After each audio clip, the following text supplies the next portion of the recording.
No. Just did. Hey everyone, welcome to the session number 2 of Core Unit launching pod sessions. Today we have the Governance Alpha Core Unit. So we'll have Long for Wisdom with his team or part of his team, where they'll be presenting well, the mandate, what they're planning to achieve, budget, and the personnel to be, everything in between. If you have any questions, feel free to well, not interrupt, but to chime in at any point, and hopefully we can answer everything. Long. Sure. Thank you, Juan. Yeah, feel free to interrupt whenever. It's all good. Probably makes more sense for me to explain things as I confuse people rather than later on. Yeah, so for those who don't know, I'm assuming everyone knows, but my name is Long for Wisdom. I'm the governance facilitator at MakerDAO, or have been up to this point. Assuming that the current polls up pass, I will be the core. You had something to add, Robert?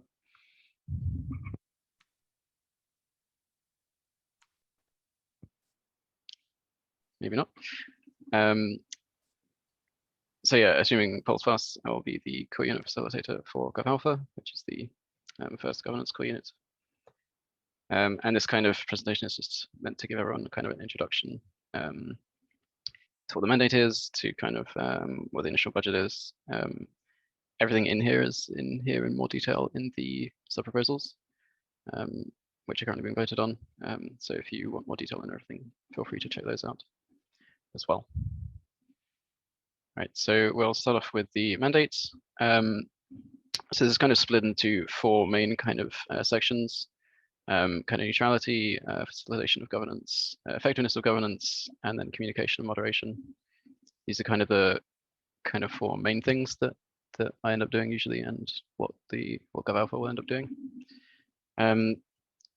Neutrality is kind of important because we want governance facilitators to be to not kind of like bias towards certain issues or against certain issues, and having I guess having GovAlpha kind of take sides kind of negatively affects the rest of the DAO's kind of trust in the group. So whenever possible, on issues outside that aren't related to governance process or structure, GovAlpha, or specifically the facilitators of GovAlpha, will remain neutral. Contributors are kind of free to have opinions. As part of the kind of neutrality thing, we also aim to have facilitators from different geographic regions. This is kind of to make sure that the various stakeholders from various parts of the world feel well represented. Obviously, this is going to be a work in progress, and we're probably not quite at the point where we have a lot of representation right now, but it is kind of a key part of the mandate. Facilitation of governance, making sure processes run smoothly, providing structure in emergencies, streamlining governance processes where possible. So this is kind of the day-to-day stuff that that Rich used to do, and Richard Brown, the previous governance facilitator, used to do, and that I've been doing, and that GovAlpha will do in the future. Just kind of operating the polling process, writing copy for the executives, in emergencies, providing kind of structure and expectations for everyone in governance, and generally trying to improve the processes we have. Effectiveness of governance, so this is more focused towards making sure that maker holders and people that want to take part in governance have the resources and information that they need to do so. So making sure it's people can feel engaged, right? Trying to reduce the cost of voting and getting involved generally. Like onboarding resources to help people learn about like the parameters in the protocol, like what's important, and then generally sort of trying to keep governance or the participants in governance as kind of cohesive as possible and preventing. So I've put unhealthy division here because division is obviously to be expected. Obviously, people have differences of opinions, but the hope is that those differences of opinions don't become something kind of more in like sort of kind of permanent divisions in the community on ideological bases. Finally, communication moderation. So this is just sort of moderating the kind of communications channels that governance uses, so the forum, the Rocket chats, making sure there's always kind of an open channel of communication between governance and the other mandated actors who don't always have kind of time to engage with governance directly, and generally making sure that there's a kind of a culture of openness and discussion among the community. So that's kind of in very general terms, the mandates. We kind of have more specific things we're working on for the next 3 months. Does anyone have any? Quick question on the neutrality. Sure. How do you see neutrality? Is it more like making sure that all the possible points are covered in a discussion, potentially taking sides that you don't agree with, or is it more like making sure that everyone's voice is being heard? So I think I would consider that everyone's voice being heard, more of like facilitation, right? We want to make sure that all the points are covered, but specifically it's that the facilitators of GovAlpha shouldn't take sides in like issues, because when controversial issues come up, you need to have moderators of the discussion that are trusted by both sides to be neutral, right? You don't want each side just like accusing the moderator of being biased towards their side. And this also sort of ties into the fact that if there is some sort of contentious like outcome that the governance facilitators need to kind of adjudicate on, like in the case of some sort of ambiguity or something has been signed off that not everyone understood, right? Then governance needs to be able to trust the facilitators to make a choice based on what they think is best for kind of governance going forwards, rather than because they have some sort of outside interest in one outcome or another. Does anyone else have a question? Okay, I have another one. Sure. How would you think that things would work or not work, I guess, if there was no governance facilitation? So kind of depend. So I think that kind of would have a lot of different effects. So the kind of most obvious one, I think, would be that the polls would be much less consistent. In that everyone would kind of, because they would have to be written by the authors, right? Like potentially you have people who are creating the polls are kind of biased towards one side. So you maybe have a poll full of like the pros of this thing and then ignoring the cons. You also potentially have issues with, I guess, moderation kind of wise sort of discussed and sort of, you know, so obviously like I chair like the governance and risk meeting generally, right? If that's not the governance facilitator, then you need to find someone else to do it.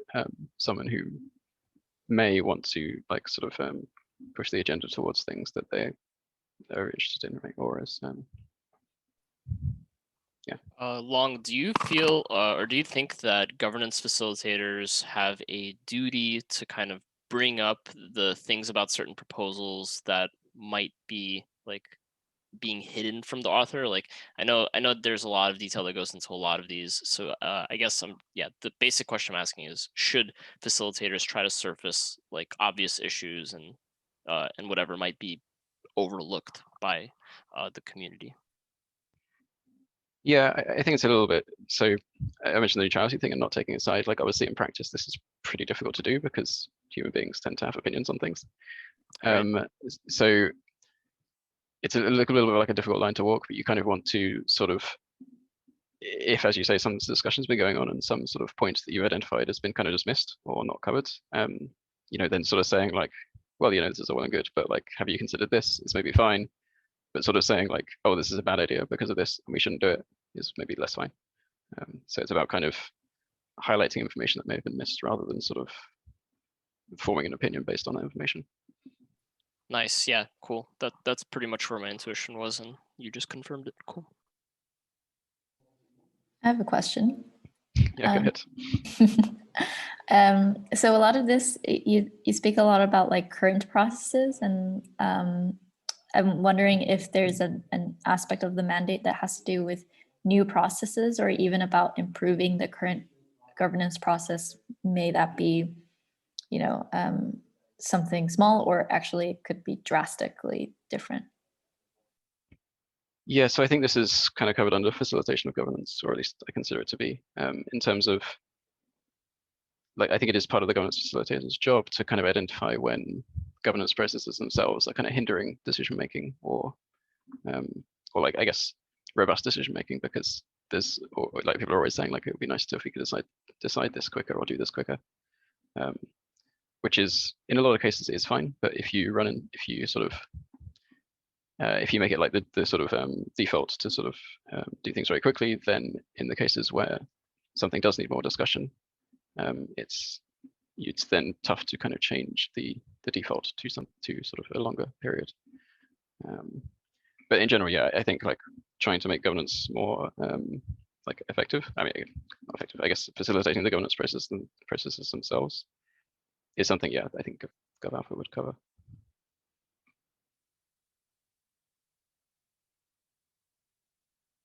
Does that answer the question? I maybe didn't do a great job. Yeah, okay. Any other questions before we move to the next slide? Where is Frank when we need him? Okay, I guess we can move forward. Okay, moving on. So team structure of GovAlpha. So GovAlpha is kind of imagined to be a sort of two-level hierarchy with a sort of the facilitators and contributors. The main difference between these two groups being that facilitators are directly answerable to governance for how the budget is spent and the outcomes of, like how effectively GovAlpha has spent the budget to achieve the goals. Whereas the contributors are like answerable to the facilitators for work items, but not directly responsible for governance, right? So as I kind of alluded to before, like there should be multiple facilitators in GovAlpha. The aim is for at least 3. Probably 3 for the foreseeable future. Like in the future when Maker grows, potentially more, but for the time being 3. The reason for this being redundancy. So if someone gets hit by a bus, then we don't end up, the governance process doesn't end up collapsing. Also, so people can just take holidays, right? Because it's kind of nice to not be always on. The other reason for this is kind of making sure that decision making is more measured. So I mentioned before, like kind of adjudicating on kind of ambiguity or confusion in the outcome of governance decisions. It's generally always better to be able to discuss stuff like that with people who are either equally kind of neutral or in the same position as you are, which is difficult when there's only one facilitator making this decision, right? And then again, as I kind of mentioned before, the other thing is representation, right? You will kind of want people from different parts of the world to not feel that like they're being unfairly biased against because of the membership of this group. And then finally, I put inclusive, just like, although I'm kind of presenting this as kind of a strict 2-level hierarchy, right? In practice, it's not gonna be like a strict, facilitators sit in an ivory tower and never talk to the contributors. We'll consult the contributors on the direction of the core units. In general, we'll try and give contributors as much responsibility as they want in terms of, working on various work items and things. When you say facilitators, potentially that means that governance, the maker holders will vote them to also be part of this core unit as facilitators, right? It's not like a... Yes, so they would have to do the facilitator commitment sub-proposal, I believe, which would be up for vote for maker holders. And how, so my question is, how would you try to make sure that the quality is there for a contributor to become a facilitator? And then once that's done, how do you see them to be ready to be a facilitator? Sure. So, I mean, in terms of kind of figuring out when people are ready, it's more just sort of, I kind of communicate with the contributors, almost every day. We'll be having kind of like one-on-ones going forward, so I can kind of discuss any kind of things that I think are kind of hindering them from moving into that position, or like, making sure they're still sort of happy to do it and sort of addressing any concerns they have. And then, I mean, the kind of main answer is just like time, right? Like you kind of, I think you need to have spent a certain amount of time kind of just in the maker community. both in terms of kind of getting known by the community and also just to kind of understand, like not understand like everything because like there's quite a lot of stuff in Maker, but like have a kind of basic level of understanding of the various parts of the Maker protocol and the Maker community. So I mean, I don't have like a sort of a hard like list of requirements. There is kind of a list of requirements for what facilitators should do, which is kind of in the mandate, right? But yeah, it's mostly going to be me playing a beta for this at this stage. So yeah, does that answer your question? Yeah. Thanks. Yes. Any other question? I have another one. You're kind of aiming for 3 facilitators, and that's kind of always ideal to have, I would say, probably like an odd number of facilitators, right, for agreement reasons. But in the case that it is like 2 or 4 or something, do you have a formal process for facilitator decision making, like within the facilitators? Or how are you kind of assessing how those decisions would come about? Obviously, I'm trying to think of in terms of a, like contentious process, where there's a decision that has to be made by one, like coming from GovAlpha. Yes. So I'm just curious to hear. Yeah, sure. So there isn't a formal kind of process. I think so. This kind of depends a little bit on like the kind of urgency and like the situation around the issue, the hypothetical decision, right?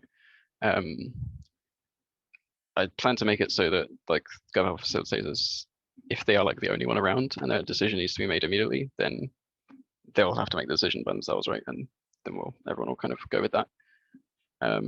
In the case where there is time for consultation, then like it should be expected that they kind of discuss with the other GovAlpha facilitators and kind of at least discuss and hopefully come to some consensus. Obviously, that's not guaranteed, and if you have like 2 or 4, then that's, or an even number, then that's potentially a problem. I think in those situations, if there's no other tiebreaker, you'd probably go by seniority. But yeah, I like to think, we're all hopefully going to be reasonable people, right? If it's an issue where like people cannot convince each other that a certain outcome is correct, then hopefully it's like so close that the outcome is not critically important, right? If that makes sense, or not so obvious that like it's going to be sort of a huge issue. Yeah, I don't want to spiral too deep into hypotheticals, but I think this part is more of a comment than a question, but kind of the avoidance of an average decision by picking kind of like agreement over what the right or correct or best decision is, very subjective. So that's sort of why I was wondering if there was like a formal process and if you consider that. Yeah, again, not at this stage. In the future, maybe we'll develop one, right? If probably it'll take us going through the situation and it not going well for us to figure out something. But yeah, at this stage, I don't think it's critical. But we'll see. Obviously, maybe I'm wrong. Maybe external mandated actors could work for the tiebreaker in a very extreme case. Yeah, potentially. Again, it depends very much on like the nature of the issue as well. Sure. All right. Any other questions, guys? Okay. Moving on.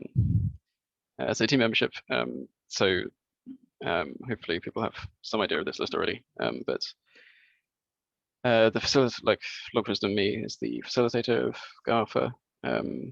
Partial commitment refers to how many hours essentially people are putting in as facilitator. Partial commitment is 20 or more as opposed to 35 or more. This may surprise people, but I actually don't work full time, at least in an ideal world. So pros and ELI, both full-time contributors. And we have Blimper, Charles, David as part-time contributors. So yeah, I don't think there's too much discussion on this one, so we'll move on.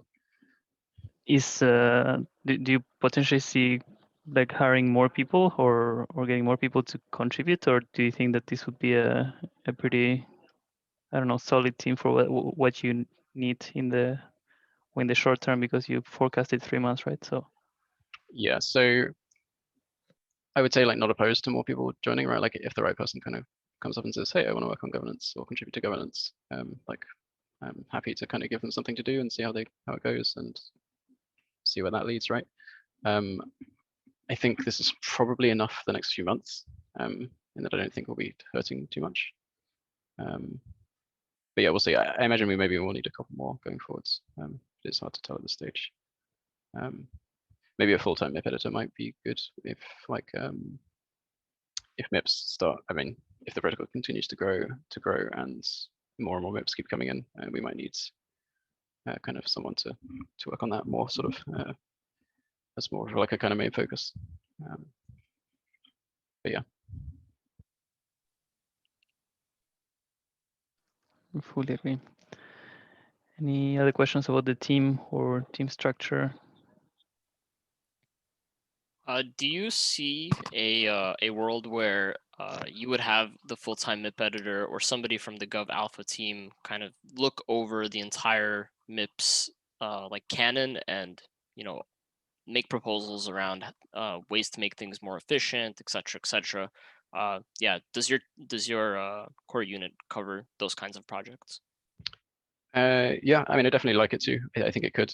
Like, I feel like this would come under facilitation of governance, right? If we look at the whole set of MIPS and realize that actually this certain set doesn't, or like it's less efficient than it could be in terms of governance, attention, or time, then yeah, that's kind of a, again, that is the sort of one of the reasons we would maybe want a sort of more full-time MIP editor to kind of to kind of take ownership of the MIPS in a way of like making sure that they're all consistent, making sure they're all kind of not ambiguous, and also doing, as you say, like identifying places where we can make improvements. Nice. Okay, moving on. So quarterly focus. So this is coming more to kind of the immediate future. So the first budget for GovAlpha is set for 3 months, April, May, and June. And in addition to the actual budget kind of request, I put together sort of a set of things we were going to focus on for those 2 months. So the first I kind of already alluded to, like expansion and redundancy. So onboarding contributors and the aim of having additional facilitators as soon as possible. So yeah, as basically kind of repeating what I said before, but yeah, having multiple facilitators I think is important, and is one of the key aims for the next few months.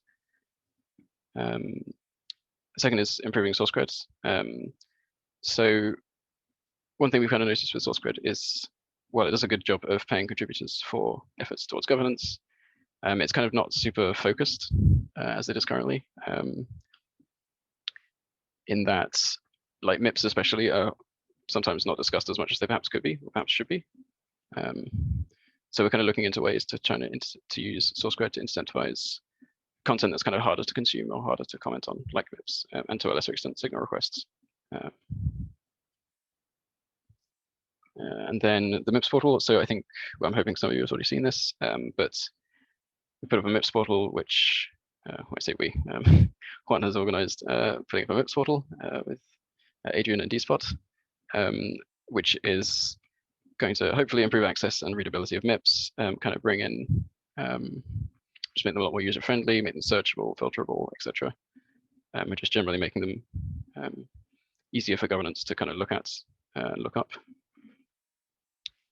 And then the final kind of focus is the Maker Protocol Operational Manual.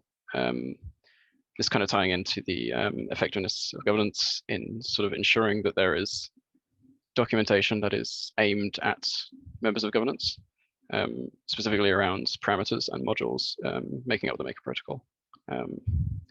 So for example, I mean, what I'm hoping this will be is like a, a Git book or a set of documentation that will document all the parameters, so that when there's a signal request that says like, we need to increase the dust parameter, then someone can click on this link and it will tell them, what the dust parameter is in practice, like the depth floor.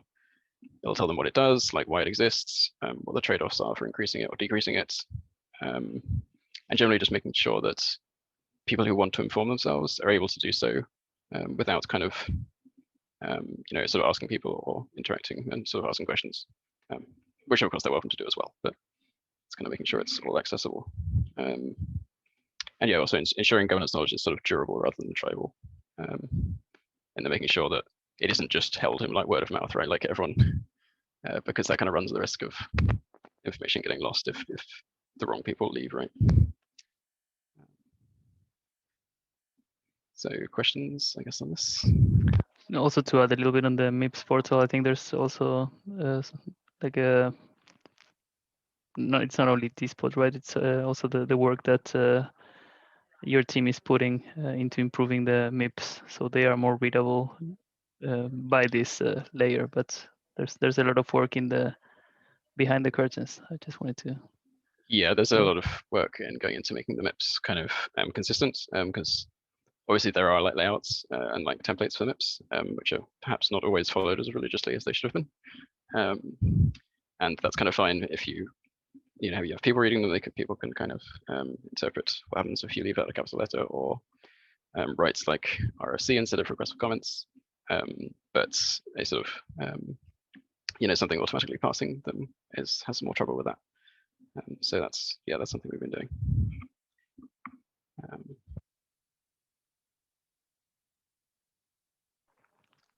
Any other questions? Tim, Seth, Frank? Yeah, I'm curious about the operational manual. Yeah, the forum itself is a little bit of a intimidating place to sort of onboard through. So do you envision that being adjacent to the forum, or how, like, if you could sure. unpack the onboarding experience a little bit? Yeah, so I see less as like a kind of directed onboarding experience and more as like a reference material for people who are new, right? So the idea is this is, anytime there's a signal request that talks about changing this parameter, there is a link to this operational manual to the page referencing this parameter. The same should be true of like on-chain polls and like on-chain executives, right? So anytime anybody wants to interact with governance in some way, like to make kind of a durable decision or like a decision, they should have access to good documentation that explains to them or like helps explain, what the kind of important things to consider there, like before making a decision on that issue. Does that answer your question?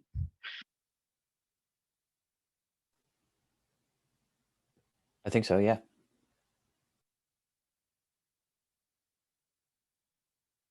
Hey, Long, Frank here. With regards to source cred, how do you plan on, besides the incentives to keep people motivated, how do you guys plan on dealing it? Is that a job for you as far as keeping the community members not focused and not burnt out, I guess? Because I think that I see in some community members, like one of them is Biffit Piper. He was really good, and then he just disappeared. Another one was, gosh, I can't remember his name, but he looked like he was Irish or something. But he also disappeared. So is that something that your team is going to be focusing on? How to, like, I guess, keep the burnout rate low? It's not something I've explicitly considered as something the team would do. It's kind of hard to help regulate burnout for sort of independent community members, right? Like to some extent, everyone has to take responsibility for the time they spend on things. Like within like the GovAlpha, right? Like that's kind of or like the facilitators and my responsibility to handle. In the wider community, it's a little bit more difficult for, I just kind of don't really know what the points of intervention would be for that, I guess, right? Like it's difficult for me to go to contributor and say, hey, I think, not difficult, but it's maybe a little bit weird for me to go to contributor on the forum and say, hey, I think you're like putting out. Do you want to like maybe take a step back for a bit, right? Yeah, totally. I get that.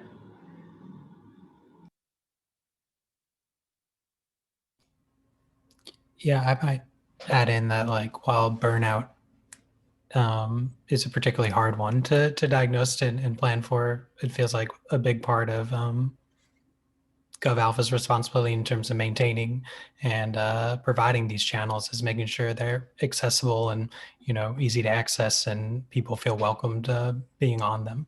So while that might not be directly related into burnout, I would say kind of touches on the edge case in terms of our responsibility to the community. Yeah, I think that's a great point. And as far as we can keep the communications channels like friendly and open, you know, what do you say?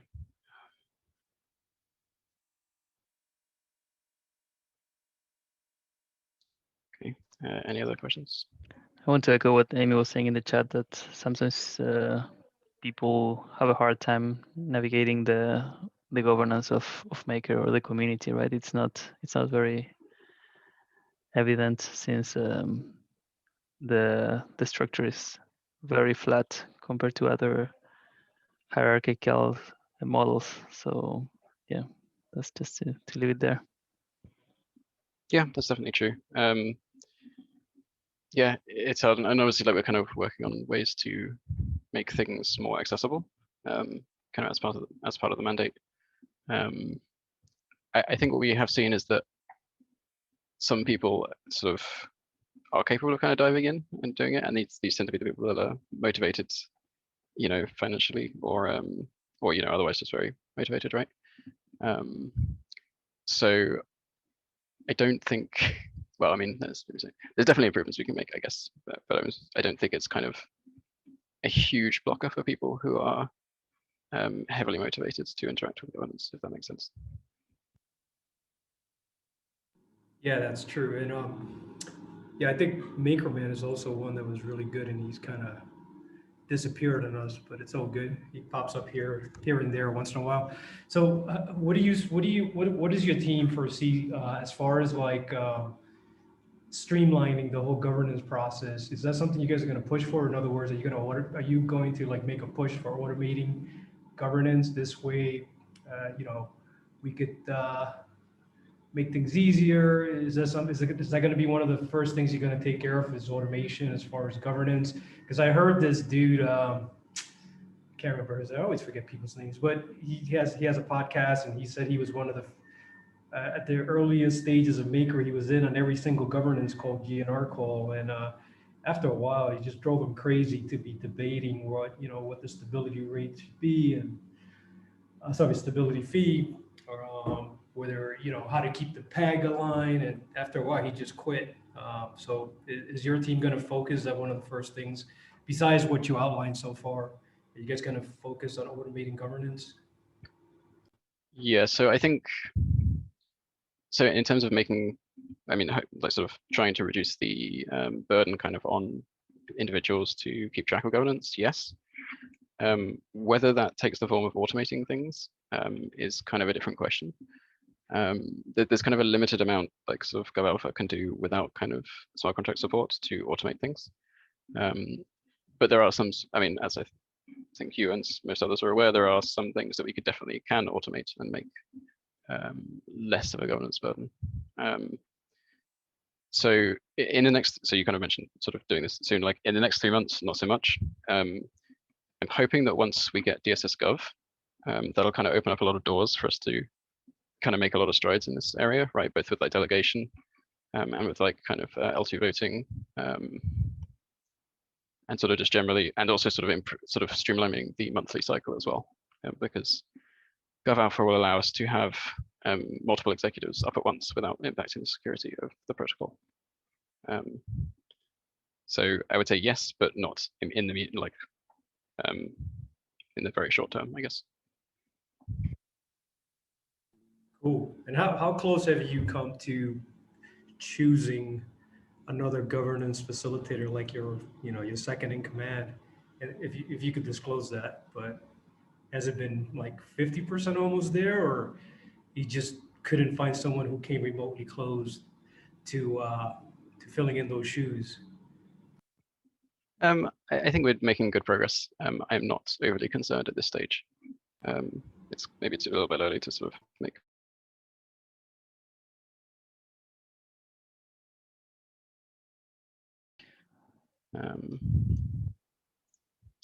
Cool. So that brings us to the budget breakdown for the first 3 months, April to June. So yeah, just want to kind of carry out this with a huge thing. This will change in future quarters, probably upwards when we bring on more facilitators and hopefully more contributors. And generally kind of have a better idea of all the things we need to cover, because some of the sort of splits of responsibilities between the kind of foundation grants program and this group is not super clear at this stage, which will become a lot clearer in the after the next 3 months. But yeah, so again, sort of paying, I think the budget's for 240,000 DAI for the 3 months, which comes to 80,000 DAI a month. Contingency is a fairly big part of this at this stage, like 20%, 20+%. This is kind of reflects the kind of uncertainty we have that I kind of just mentioned around like kind of what we're covering and sort of how much things will progress and how quickly. So I'm hoping that sort of while the actual amount will go up in the future, hopefully the percentage required for contingency will go down. And yeah, this kind of covers, I guess, the current initiatives. Will currently be distributed via the MakerDAO interim multisig. So we'll set it up so like at the start of each month, the kind of monthly budget is sent to the interim multisig, which is currently has key holders of myself and the other non-foundation core unit facilitators and igniters. Yeah. So like Primosh, Seb, Sam, and Juan. Yes, you're here. Cool. Yeah, so hopefully we won't need to use the interim multisig permanently, like going past these 3 months, because it's going to be a little bit of a pain to get everyone to sign off all the distributions of DAI. So in the future, once there are multiple facilitators for GovAlpha, we will probably set up a separate multisig, which will have the facilitators as key holders and require like either 2 of 3 or 3 of 3 to make payments. So I guess any questions on the budget? I think you're missing the health benefits and what do you call that? Options and KR vested options. So we won't get into that too much at this stage. Yeah, so we may consider adding those either in 3 months' time or potentially before then as a separate budget, implementation, like the core unit MIPS allow you to have multiple budgets. So yeah, we may look to do something like that, or we may wait to see if any kind of guidelines come from the operational support team. Okay, yeah, that makes sense. Yeah, you got to get some health insurance though. Cool. Yeah, so sorry, go ahead. No, finish. I was gonna say, with regards to the health insurance stuff, the current plan is to distribute. So unlike some of the other groups, is just to distribute DAI to contributors directly, which will leave it up to them to sort of make their own kind of arrangements with regards to health insurance and the various things that, you know, taxes and all this other stuff, right? So I've discussed with the current contributors and everyone's kind of okay with this for the time being. We may adjust in the future depending on if there's any issues, but for the time being, yeah, that's kind of you know, up to the individual contributors and facilitators to manage. I was going to add that potentially you won't need it in the next 3 months, but eventually you will, or you might need, I don't know, to cover events or offsites or something like that. Yeah, for sure. Yeah, well, this is again part of the reason why the contingency is quite large, is to cover things like this that we may not have considered. So hopefully we'll be good for the first 2 months, and we can have a more accurate budget for the next 2 months.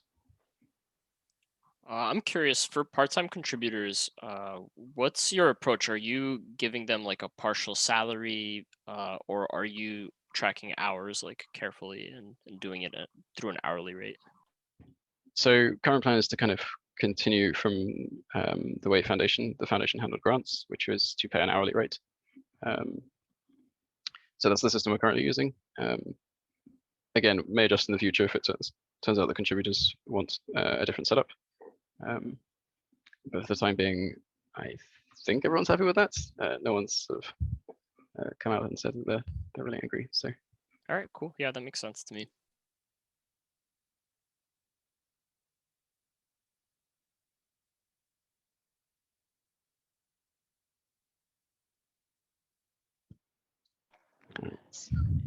Any other questions?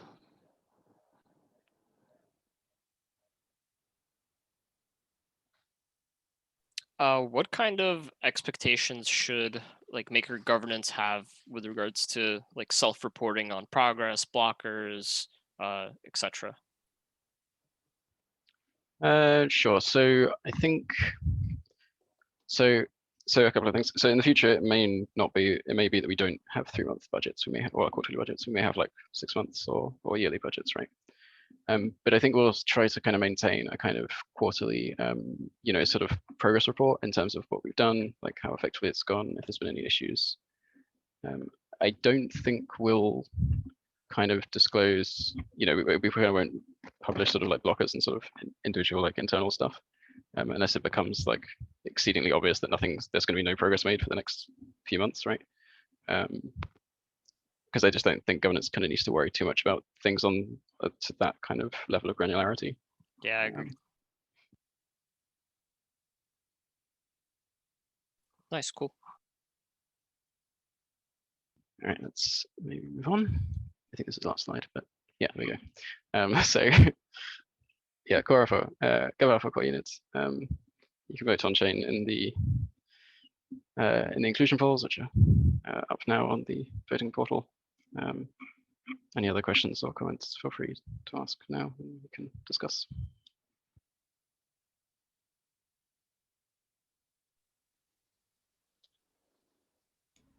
I guess I got one I could throw out there.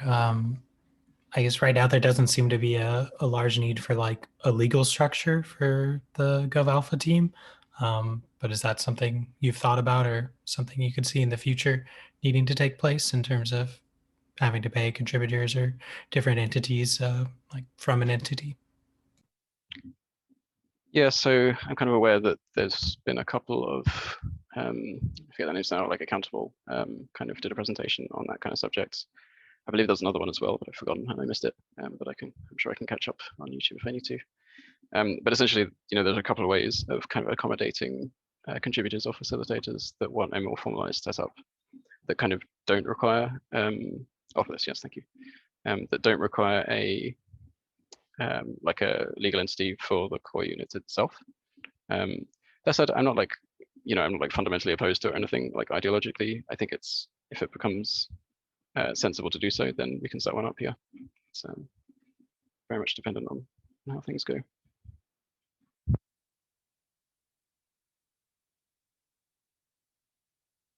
Awesome. I think in this case, it's a very non-controversial proposal, so I'm not expecting a lot of discussion here, potentially on the maker, but we already covered that. So yeah, Long, where can people find you and ask you questions directly about this? Sure. I mean, yeah, I'm available on the forum. I'm available on the Rocket Chats at Long for Wisdom on both. There's also an hour in which I'm available to chat with on Zoom every week. Monday, I believe, 5 p.m. UTC, I think it is. Yes. Yeah, I'd have to double check. Yeah. But I'm kind of always kind of just there sitting in the Zoom call if anybody has questions or anything they want to discuss. So yeah. Great. A little bit of shield. Next time we will have Derek and the smart contracts sub-proposal. So if you want to see a more controversial one, especially regarding the budget, please join us. We'll be having it next Wednesday at 6 p.m. UTC. So that's Wednesday, 17th of March. And thanks everyone for coming. Thanks everyone. Cool. Thank you. Bye.